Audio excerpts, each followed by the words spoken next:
So you clicked on this video. Maybe you are a new artist or artist needs brushing up, or you're just curious about how we got to the modern art that we did today, from the greats like Michelangelo and Leonardo da Vinci. To guys like Banksy. Well, if you don't have time to read a whole textbook on art history, here's a crash course, and let's get started. Let's begin where it all started, the prehistoric era. Think about cave paintings. Cave paintings of showing what they did with their lives, like hunting, maybe some animals they liked, like horses, showing that family was a huge thing, as well as community. Why is it important, you may ask? Well, this is the first sign that we see humans actually interested in creativity and expression. Let's move on to ancient civilization. Think Pompeii. Think Egyptian. Let's start out with ancient Egyptian artwork. This is where we get our first taste of sculpture work, dictating pharaohs, queens, showing off religious beliefs of gods, and even different class systems. Next is ancient Greece. Ancient Greek artwork was also known to throw in their religious beliefs, as known as mythology today, like this Nike statue. Also, this is a huge movement because this is when the body starts taking shape and form in action, like the disc thrower and a dying warrior, and searching for beauty within the body, just like this piece, Aphrodite, also known as Venus de Milos. Lastly, ancient Roman. Roman artwork was very huge around architecture and the subject of war. Take, for instance, this column is dictating about victory in war, as well as, again, seeing the body in 3D form, having battles on tombs like this to dictate how that person was as an individual. So what kind of influence did all these civilizations have? It was showing that we were starting to grasp realism, and understanding and finding the beauty in art, and also structure. The next era is medieval art. This is where stained art glass comes in, telling a story about religious beliefs, as well as some mosaics as well, and paintings dictating a story about religion, truly giving meaning to a picture is worth 1,000 words. So why is this era so important? This is where the phrase starts, where a picture is worth 1,000 words. That's why they did it. Because at the time, a lot of the population was illiterate, so they decided to use art to help people learn. This is where it starts to get more recognizable with the Renaissance era. Taking the scene is Leonardo da Vinci, still capturing the beauty of people and humans and religion, but instead he invited math and anatomy to the human form. Next up we have Michelangelo. Again, dictating religion within his paintings, but also taking consideration the real form of the body. So, what was the influence of this era then? Thanks to Leonardo da Vinci, we really started to look at things in much more detail, looking at how the body works, what muscles are on the body, what bones are on the body, really taking into consideration a realistic form of the body as well. So this is where science meets art, and art meets science for the first time.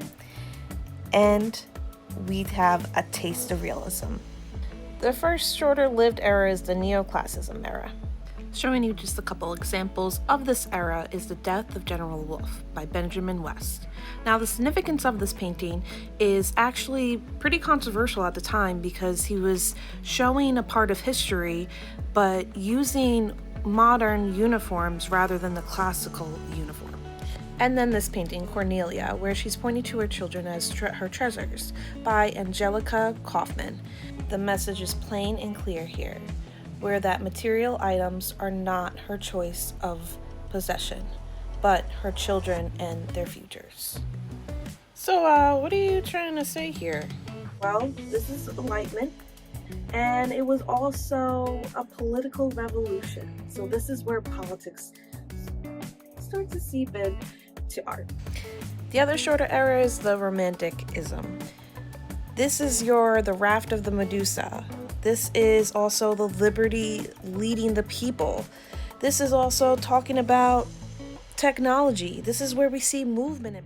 So, where's the romance? This is where feeling starts to come into art. This is where political views start to come in art more. It's more of a storytelling of history rather than religion and routines.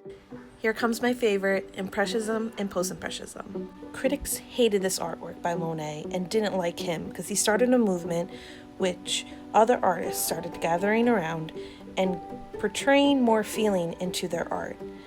And then post, they get even more into the feeling and emotion and really capturing the picture without it being realistic. So you're probably thinking to yourself, wait, I want to know more though. And if you do, give this video a thumbs up and I could do a whole video on Impressionism and Post-Impressionism. They really wanted to convey on the canvas or the paper, whatever they were working on, that more feeling, more emotion, and not really storytelling at this point. They wanted to break the boundaries and rename art. Now we're stepping into the modern art movements. So there's so many subtypes during this time period that I don't have the time to cover all of it. So I'm just going to give you one or two examples of each. And if you want to see more in-depth video, feel free to thumbs this up. Let's start off with Cubism. You may recognize this guy's name. Yes, it's Pablo Picasso, showing that shape doesn't really matter. If you layer it right, you can really see that violin in grapes. Next we have Surrealism. Dali making the scene where items don't seem like they're real. Next we have Abstract, where art met not thinking about it, just feeling about it. Which leads to pop art, and who to talk more about than Andy Warhol, showing what was popular at the time. Hence, pop art. So, what do they all have in common then in this era? Shattering traditional practices in art. It wasn't the same as what I talked about before. It's very fascinating, actually. Last but not least, contemporary art. This is how we got into Banksy, all the way from the cave paintings to now addressing global issues. And it's not just globally. Take Kara Walker, for instance, and even the Guerrilla Girls tackling stereotypes within their art. Then you have Yayoi Kusama, who struggled with mental health problems and used art to convey those feelings. Next you have Takashi Murakami, who uses traditional Japanese mixed in with pop culture. And that's how we got from cave paintings to the Renaissance to the Impressionism era to pop art all the way to now to contemporary art. Thank you so much for watching, and leave a comment to what your favorite era was.